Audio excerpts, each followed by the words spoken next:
Think for a moment about what goes on to create the forests that cover the many hectares of land in the Gisborne and East Coast region. Back in the mid-1800s, much of New Zealand was covered in native forests and shrub. As pioneers started to build their new lives, they cleared trees to create farms and build homes.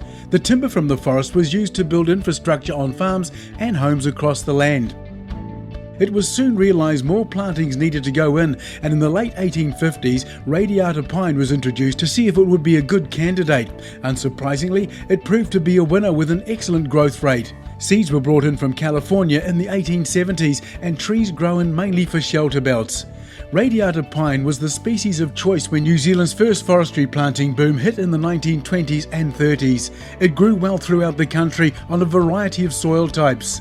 These days, forests cover 31% of New Zealand, with the industry coming in as the nation's third largest and making up 12% of export earnings. There are 1.75 million hectares of planted forests, 90% of which is radiata pine. A third of the world's radiata pine forests are grown in New Zealand, with Australia and Chile the other major producers. Well, most of the forests of Gisborne to Rafferty were historically planted for erosion control. But from the first softwood plantings in the late 1950s, they have evolved into an export-earning, employment-providing foundation of the local economy. The monetary benefits can be valued directly through economic transactions, with many indirect benefits too. Regional economic benefits are tremendous and huge. For every logging truck that comes to the port, there's around about 7 to 8 people employed. There's education, training, the accountants, the lawyers, geotechnical people, managers, from seed to processing to the time that we open a door that's made out of wood. The flow on is absolutely fantastic. Much of those early plantings have been harvested and replanted, but the significant new plantings of the 1990s are now reaching maturity, and within the next decade, the Gisborne to Rafferty region harvest volume is expected to increase by 50%, reaching close to 4 million tonnes, with the majority of that likely to be exported in log form. But it all starts with the smallest of things, a seed. It starts with propagation, done with seeds, cuttings or tissue culture. In October, seed is sown in the nursery beds to ensure seedlings are ready for planting the following winter, May to August. Cuttings come from seed-grown stock plants which have been cultivated to yield a multitude of young shoots. The shoots are removed as cuttings and planted in nursery beds or containers. It takes several months for the cuttings to form roots. Once seedlings and cuttings reach the height of 25 to 30 centimetres in height, they are ready for planting. Thousands of genetically identical radiata pine trees can be produced using a cultured tissue. When seed embryos are placed on a special growing medium in a Petri dish, they develop many little shoots. Each of these shoots can be cut off, grown and introduced to form roots. The little plants are then transferred from Petri dishes to pots in a glass house until they're large enough to be moved outside to a nursery. Arborgen is a global leader in producing tree seedlings and one of the largest providers of conventional and technologically enhanced seedlings to the forest industry. Scion and the Radiata Pine Breeding Company have been breeding trees for improved traits for years to try and grow trees faster, stronger, more disease resistant and improve wood quality, so seedlings planted out today are far superior to those first trees of the 1920s. Generally, radiata pine trees in New Zealand are harvested at 29 years. There's a lot that comes together to ensure the forestry industry meets the export demands, and many people involved along the way.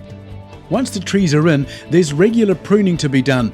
For harvesting, roading networks are created, ensuring the most efficient way of accessing forest blocks and getting logs out of the forests and to the ports.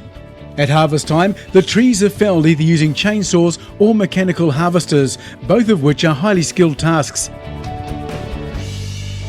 Felled trees are taken to the skid or landing for processing, which is called extraction, which can be with wheeled skidders, crawler tractors or overhead cable haulers.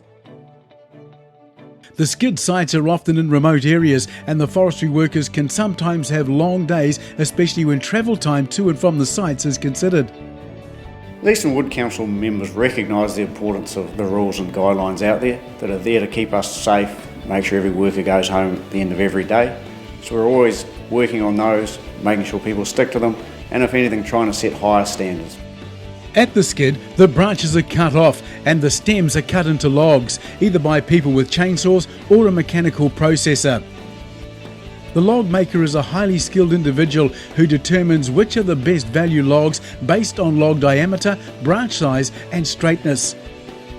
Logs are then carefully sorted into categories according to their intended use and value and loaded onto trucks for transport to depots, mills and ports. The truck drivers also have an important role to play in getting the logs from the harvest site to the end destination. Sometimes that is the port, but it could also be to mills or other processing operations.